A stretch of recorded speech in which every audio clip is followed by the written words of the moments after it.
मैं डॉक्टर अंजलि। आज मैं आप लोगों को बताऊंगी कि हर्निया क्या होता है, इसके क्या कारण हो सकते हैं, कितने टाइप का होता है, ये कौन से ऐसे पर्सन्स हैं जिनमें देखने को मिलता है, क्या इसके सिम्टम्स होते हैं, क्या इसमें इन्वेस्टिगेशन करवा सकते हैं। अगर हम बात करें कि जो हर्निया होता है वो मोस्टली जो 60 से 70% जो पॉपुलेशंस है उसमें देखने को मिलता है। और ये जो हर्निया है वो 60 से, जैसे हमारी एज है वो 60 के बाद में मोस्टली जो मेल्स के अंदर ज़्यादा देखने को मिलता है, क्योंकि उसके भी आपको रीजंस या कारण मैं आगे बताऊंगी। 60 से बाद में क्या होता है कि जैसे जैसे हमारी उम्र बढ़ती है वैसे वैसे हमारे जो मसल्स है, टिश्यूज है, जो स्ट्रॉन्ग होते हैं वो धीरे धीरे क्या होते हैं, वीक होते जाते हैं। उसकी वजह से साथ ही साथ में जो हमारी मसल्स या टिश्यूज़ की जो इलास्टिसिटी होती है वो भी कम होती जाती है। और वो लूज होने की वजह से क्या होते हैं, या तो हमारा जो स्टोमक का या फिर इंटेस्टाइन का कोई भी ऑर्गन होता है वो हमारे जैसे बल्ज के थ्रू बाहर निकलना स्टार्ट हो जाता है। तो अगर हम बात करें कि हर्निया क्या होता है, तो हर्निया क्या होता है, एक एबनॉर्मल प्रोट्रूजन होता है जो कि जैसे हमारा एब्डोमेन है उसके अंदर बहुत मसल्स या स्ट्रॉन्ग टिश्यूज से कवर रहता है। लेकिन जैसे ही हमारे जो एब्डोमेंस की जो लेयर है या वहाँ की जो टिश्यूज है वो वीक होने की वजह से क्या होते हैं, उसके जो अंदर जो ऑर्गन्स होते हैं, चाहे स्टोमक है या इंटेस्टाइन का कोई भी पार्ट है या पूरी इंटेस्टाइन है, वो क्या होती है, वो प्रोट्यूस के थ्रू बाहर आ जाती है। ये मोस्टली इसमें जो कंटेंट्स की बात करें तो इसमें हमारे ज़्यादातर एब्डोमेन कैविटी की जो कंटेंट्स है वो बाहर आते हैं। अब ऐसा क्या होता है या इसके क्या कारण हैं, तो मेनली अगर हम बात करें इसके रीजन्स की तो हमारी या तो मसल्स है वो बहुत ज़्यादा वीक हो गई है, या फिर हमारा एब्डोमेन का जो प्रेशर है वो बहुत ज़्यादा इंक्रीज हो जाता है। इंक्रीज होने के बहुत सारे कारण हो सकते हैं, या तो बहुत ज़्यादा मोटापा हो, या फिर जैसे महिलाओं के अंदर प्रेगनेंसी के टाइम पे या जिनको लंबे समय से खांसी रहती है तो कफिंग वाले पेशेंट्स में भी बहुत ही कॉमन ये देखा गया है। या जो वेट लिफ्टिंग बहुत ज़्यादा वजन उठाते हैं या फिर जैसे फिजिकल वर्कआउट बहुत ज़्यादा करते हैं, ऐसे पेशेंट्स के अंदर जो हर्निया की कंडीशन है वो बहुत ज़्यादा देखने को मिलती है। या फिर कोई भी ट्रॉमा हो गया हो जैसे कि एब्डोमेन के अंदर, तो उसकी वजह से भी क्या होता है, हमारे जो टिश्यूज है या जो लिगामेंट्स है वो टियर होने की वजह से क्या होते हैं, हमारे एब्डोमेन के जो कंटेंट्स होते हैं वो बाहर की तरफ निकलना स्टार्ट हो जाते हैं। अगर हम बात करें कि हर्निया की जो टाइप है, हर्निया की जो टाइप में अगर हम बात करें इसका क्लासिफिकेशन के अकॉर्डिंग, तो इसमें 3 टाइप का होता है मेनली, स्ट्रेंगुलेटेड, रिड्यूसिबल और इनरिड्यूसिबल। इसमें क्या होता है कि जो रिड्यूसिबल के अंदर कि हर्निया का जो कंटेंट्स होता है, अगर हम पेशेंट को लिटा देते हैं तो जो कंटेंट है वो वापस अपनी पोजीशन में चले जाते हैं। लेकिन अगर हम पेशेंट को खड़ा करके कफिंग करवाते हैं तो लंबे समय तक खड़ा रखते हैं तो उसकी वजह से जो एब्डोमेन के कंटेंट्स हैं वो एक जगह बाहर की तरफ निकल जाते हैं। तो वो तो क्या होता है, रिड्यूसिबल। इसमें क्या होता है, मतलब अपने आप पेशेंट को लिटाएंगे तो वो अपने आप पोजीशन में जाने से पेशेंट नॉर्मल हो जाता है। इररिड्यूसिबल की बात करें तो इसमें जो पेरिटोनियम की जो कैविटी होती है उसमें क्या होता है कि कम्प्लीटली रूप से वो बाहर चले जाते हैं। अगर हम पेशेंट को लिटाते हैं तब भी उससे कोई फ़र्क नहीं पड़ता, लेकिन इसके अंदर क्या होता है, ब्लड सप्लाई होती रहती है। तीसरा है स्ट्रेंगुलेटेड। स्ट्रेंगुलेटेड के अंदर क्या होता है कि इसके अंदर जो हमारे एब्डोमेन के कंटेंट्स के साथ साथ में हमारी जो ब्लड सप्लाई होती है वो भी क्या होती है, इसके साथ में इन्वॉल्व हो जाती है। और उससे क्या होता है कि जो से हमारी ब्लड सप्लाई रुकेगी तो वहाँ पे गैंग्रीन या नेक्रोसिस की कंडीशन डेवलप हो जाती है। तो ये एक इमरजेंसी कंडीशन होती है। इमरजेंसी कंडीशन होने के कारण इसमें हमें तुरंत सर्जरी करनी चाहिए। अब जैसे कि नॉर्मल ये हमारे कोई भी इंटेस्टाइन का पार्ट है, ये हमारी एब्डोमेन्स की वॉल है और ये पेरिटोनियम मेम्ब्रेन होती है। अब ये इसकी जो वॉल है वो वीक होने के कारण से, या तो हमारी जो पेरिटोनियम इसमें जो कंटेंट होते हैं वो क्या होते हैं, बाहर की तरफ प्रेशर डाल करके प्रोट्यूस के थ्रू बाहर निकल जाते हैं। ये जैसे इंटेस्टाइन का है वो क्या होता है, ट्रैप होकर के वापस चला जाता है। तीसरा है जैसे कि अगर हम स्ट्रेंगुलेटेड की बात करें तो इसमें क्या होता है कि हमारी ब्लड सप्लाई है वो कंप्रेस हो जाती है, उसकी वजह से इसमें क्या होता है गैंग्रीन या नेक्रोसिस की कंडीशन धीरे धीरे डेवलप हो जाती है। ये होता है इरिड्यूसिबल। इसके अंदर क्या होता है कि जैसे ये सेक के अंदर इन्वॉल्व होता है, लेकिन ये वापस जैसे पेशेंट को हम लिटाते हैं तो इसको हम जैसे धक्का मारते हैं या लिटाने पर क्या होता है ये जो कंटेंट है वो वापस अपनी पोजीशन में चला जाता है। इस टाइप से ये क्या होता है 3 टाइप का होता है। अगर हम बात करें कि जो हर्निया है उसमें भी अलग टाइप होते हैं, तो जैसे इंग्वाइनल हर्निया। इंग्वाइनल हर्निया क्या होता है कि हमारा जो एब्डोमेन की जो वॉल होती है उस एब्डोमेन की जो वॉल के अंदर क्या होता है उसका जो लोअर पार्ट होता है वो इन्वॉल्व होता है। जो 75% है उसके अंदर हमारे एब्डोमेन की जो वॉल होती है वो इन्वॉल्व होती है, और 25% से ये ज़्यादातर क्या होता है मेल के अंदर देखने को मिलता है। अब इंग्वाइनल हर्निया भी 2 टाइप का होता है, इनडायरेक्ट हर्निया और डायरेक्ट हर्निया। अब ये क्या होते हैं इसके बारे में मैं आपको आगे बताऊंगी। अब अगर हम बात करें कि जो इनडायरेक्ट हर्निया होता है वो क्या होता है, तो इनडायरेक्ट हर्निया के अंदर क्या होता है कि जैसे ये हमारे एक नॉर्मल इंग्वाइनल कैनाल होती है, तो इस इंग्वाइनल कैनाल के अंदर क्या होता है यहाँ पर होती है वो डीप इंग्वाइनल रिंग या फिर इंटरनल रिंग, और यहाँ पे क्या होती है सुपरफिशियल रिंग होती है। तो इसके अंदर क्या होता है कि जो इनडायरेक्ट जो हर्निया होता है इसके अंदर हम क्या करते हैं कि अगर हमारे जो एब्डोमेन का कोई भी कंटेंट है वो डीप रिंग से होता हुआ क्या होता है सुपरफिशियल रिंग के थ्रू बाहर निकल जाता है, तो वो तो क्या होता है इनडायरेक्ट। लेकिन अगर यही हर्निया मतलब एब्डोमेन का कोई भी कंटेंट है वो अगर हमारी इंग्वाइनल कैनाल के पोस्टीरियर पार्ट मतलब पोस्टीरियर जो वॉल होती है उससे निकलता है, तो वो क्या होता है डायरेक्ट हर्निया कहा गया है। तो इनडायरेक्ट में क्या होता है कि पहले डीप रिंग से लेकर के क्या करता है ये सुपरफिशियल रिंग में आता है। ये जैसे कि ये हमारी डीप रिंग है तो इस डीप रिंग से होता हुआ क्या करता है सुपरफिशियल रिंग से बाहर निकलता है, तो ये इनडायरेक्ट है। और डायरेक्ट के अंदर क्या होता है कि ये हमारी जो पोस्टीरियर वॉल होती है इस पोस्टीरियर वॉल से होता हुआ क्या होता है जो सुपरफिशियल रिंग है उससे बाहर निकल जाता है, तो ये क्या होता है डायरेक्ट हर्निया। जैसे ये इनडायरेक्ट हर्निया है ये डायरेक्ट हर्निया है। अगर हम बात करें दूसरा है फ्यूमोरल हर्निया। फ्यूमोरल हर्निया के अंदर क्या होता है कि कोई भी जो कंटेंट होता है वो जो कंटेंट क्या होता है अगर हमारी जो फ्यूमोरल रिंग होती है उस फ्यूमोरल रिंग से क्या होता है बाहर निकलता है, तो वो फ्यूमोरल हर्निया कहलाता है। इसमें क्या होता है जैसे कि यूरिनरी ब्लैडर या फिर पेरिटोनियम, जो हमारी पेरिटोनियम मेम्ब्रेन होती है वो भी क्या होती है इसके साथ में बाहर आ जाती है। तो ये पेरिटोनियम की जो मेम्ब्रेन है या यूरिनरी जो ब्लैडर है वो हमारे फ्यूमोरल कैनाल से अगर बाहर निकलता है तो वो फ्यूमोरल हर्निया कहलाता है। ये मेनली क्या होता है वुमेन्स के अंदर देखने को मिलता है, क्योंकि हमारी जो फीमेल्स की जो पेल्विक होती है वो चौड़ी होती है, और ये जो मोस्टली देखने को मिलती है वो प्रेगनेंसी के टाइम पे देखने को मिलती है, क्योंकि उस टाइम पे क्या होता है ओबेसिटी प्लस प्रेगनेंसी की वजह से हमारा जो लो एब्डोमेन के जो लोअर पार्ट पे बहुत ज़्यादा प्रेशर पड़ता है, उसकी वजह से ज़्यादा देखने को मिलती है।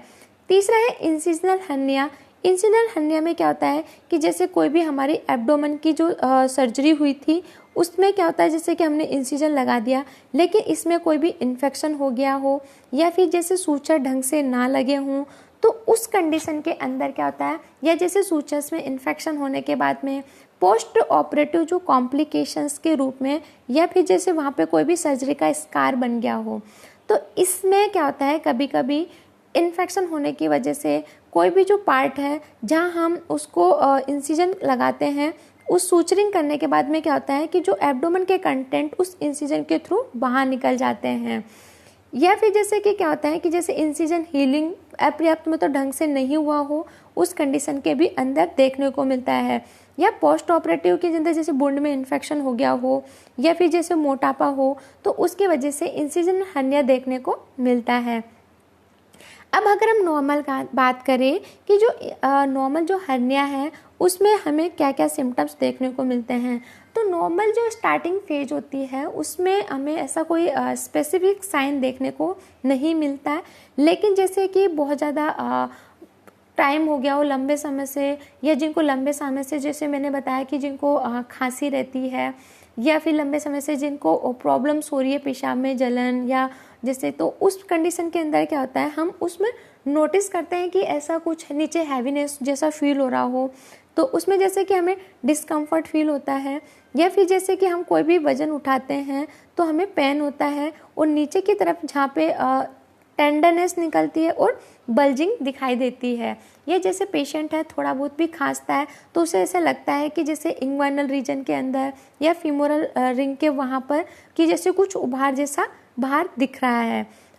सीवियर सिम्टम्स के अंदर जैसे कि बहुत ज़्यादा सीवियर और सडनली पेन होगा,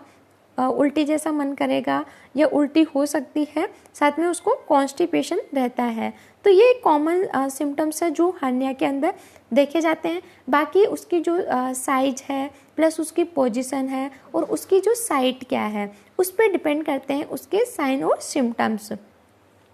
अगर हम बात करें कि हम इसमें क्या क्या इन्वेस्टिगेशंस करवा सकते हैं, तो नॉर्मल जैसे कि हम इसमें इन्वेस्टिगेशन की बात करें तो इसमें सबसे इम्पॉर्टेंट चीज़ होता है कि एक पेशेंट है जो हमारे पास हर्निया का आया है, तो उसको हम बोलते हैं कि या तो आप एकदम सीधा खड़े हो जाओ। खड़े होने के बाद में पेशेंट को हम कफ करने के मतलब खांसने के लिए बोलते हैं। जैसे ही पेशेंट खांसता है तो उसके एक तो जो बल्जिंग का जो पार्ट है वहाँ पे एक उभारनुमा संरचना दिखाई देती है, या फिर जैसे कि हम खांसते टाइम जैसे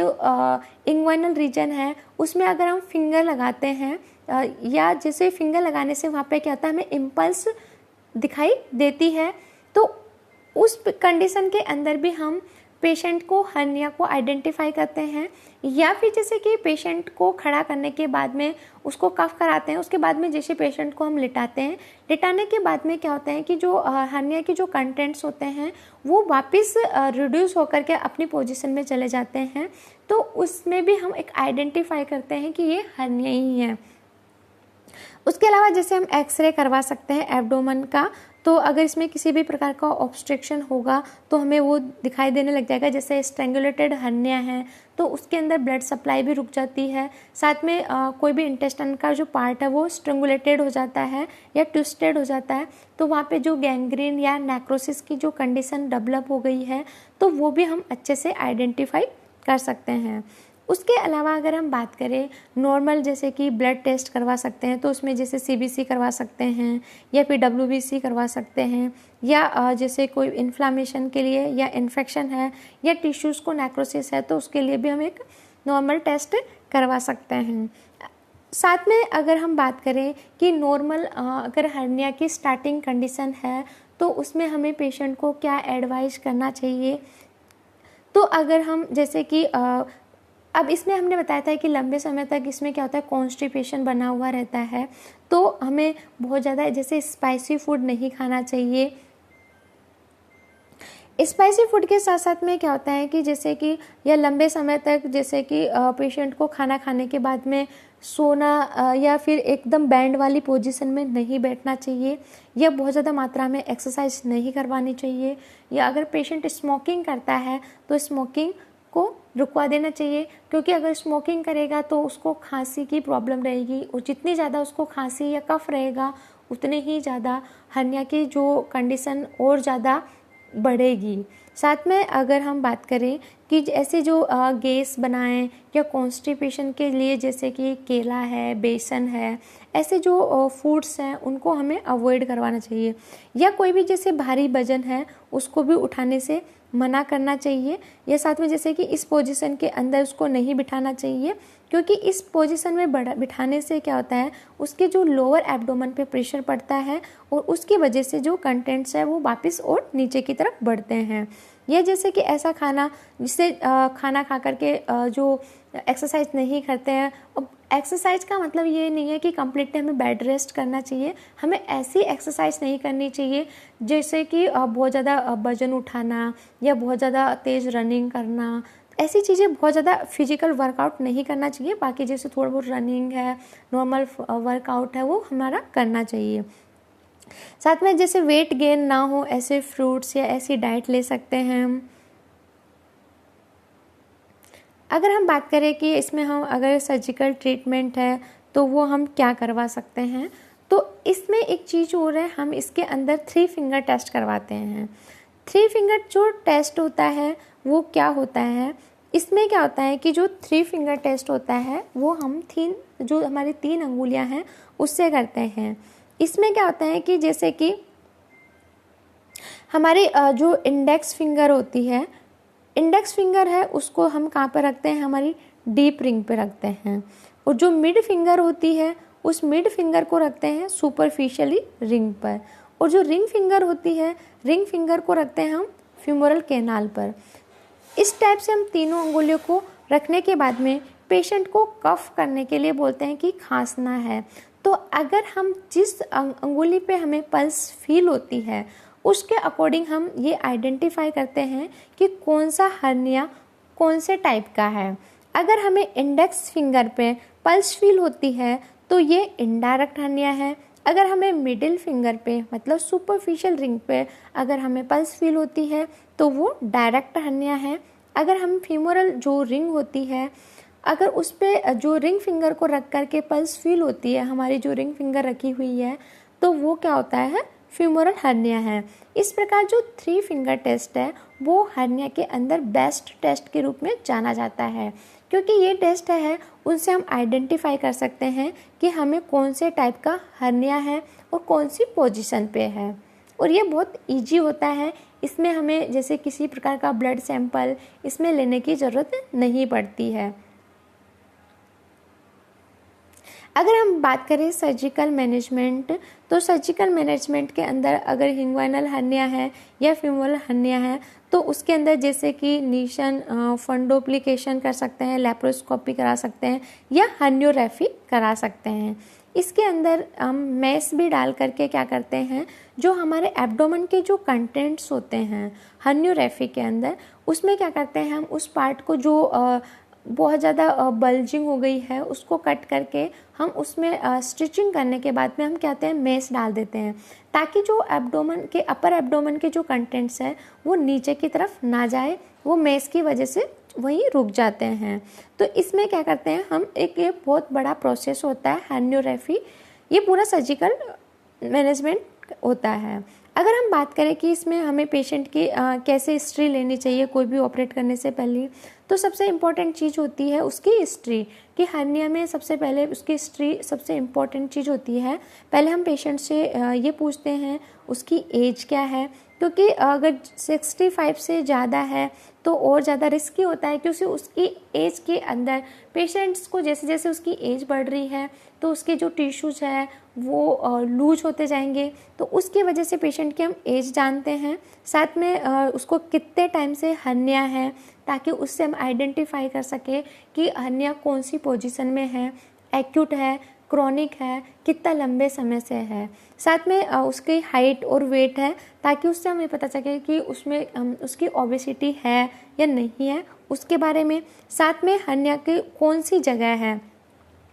उसमें हम ये पता करते हैं कि हर्निया का कौन से नंबर का स्कोर है, कौन से टाइप का है, क्या उसकी ड्यूरेशन है। साथ में ये सब चीज़ें हम उसके हर्निया के पहले से, कि भाई इंग्वाइनल हर्निया है या फ्यूमरल हर्निया है या अम्बलाइकस है, तो इसके बारे में हम उसकी साइड से या उसकी पोजीशन से पता कर सकते हैं। साथ में पेशेंट से हम उसकी जो प्रीवियस हिस्ट्री पूछते हैं, प्रीवियस हिस्ट्री से साथ में हम ये पूछते हैं कि जैसे उसको भाई जैसे उसने पहले पास्ट के अंदर कोई ऑपरेशन करवाया हो, या फिर जैसे कोई लंबे समय से कोई ऐसी बीमारी से परेशान हो, या फिर जैसे लंबे समय से उसे खांसी हो, या जैसे पल्मोनरी डिजीज़ है, तो उस पास्ट हिस्ट्री के बारे में हम जानना। साथ में जैसे कि कोई भी जैसे हमने जैसे सर्जरी करवाई है, तो सर्जरी करवाने के बाद में हम उसके पोस्ट ऑपरेटिव कॉम्प्लिकेशंस के बारे में जानते हैं कि भाई आपने कोई सर्जरी करवाई थी जैसे कि अपेंडिसाइटिस की, तो अपेंडिसाइटिस में मेनली हम क्या करते हैं, जो एंटीरियर सुपीरियर इलियक स्पाइन से लेकर के जो अम्बलाइकस पार्ट होता है उसके बीच में उसका जो मिडिल टू थर्ड पार्ट होता है, वहाँ पर क्या होता है, अपेंडिसाइटिस की पोजीशन होती है। तो वहाँ पर अगर जैसे अपेंडिसाइटिस का उसका ऑपरेशन हुआ हो तो उसकी वजह से भी एक हर्निया हमें देखने को मिल सकता है। साथ में हमने जैसे कोई भी एब्डोमेन जैसे प्रेगनेंसी के टाइम पे, तो उसमें हम ये पूछते हैं कि भाई आपके कोई इन्फेक्शन तो नहीं हुआ या इस टाइप का कोई ऑपरेशन तो नहीं हुआ, ताकि उसके कोई भी पोस्ट ऑपरेटिव कॉम्प्लिकेशंस हमें देखने को मिले। साथ में उसमें ये भी देखते हैं कि कोई भी वुंड है उसका इन्फेक्शन है, या फिर जैसे कोई भी एडिशन बन के जैसे वहाँ पे चिपक गया हो, जैसे हमारे स्टोमक या इंटेस्टाइन के जो कंटेंट्स, तो इन सब के बारे में हम एक बार पेशेंट से थोड़ा नॉर्मल हिस्ट्री के थ्रू जानते हैं। साथ में अगर स्मोकिंग, पेशेंट से हम पूछते हैं कि आप कोई स्मोकिंग करते हो क्या, क्योंकि मोस्टली जो भी स्मोकिंग करते हैं उनके अंदर जैसे पल्मोनरी डिजीज देखने को मिलती है या अस्थमा की कंडीशन देखने को मिलती है, क्योंकि उनमें बहुत लंबे समय से कफिंग की प्रॉब्लम रहती है, या फिर जैसे बाउल मूवमेंट्स की आपकी कॉन्स्टिपेशन तो नहीं रहता है, या जिससे बहुत ज़्यादा डायरिया की कंडीशन भी नहीं रहती हो, तो उस कंडीशन के एक नॉर्मल हिस्ट्री जानते हैं।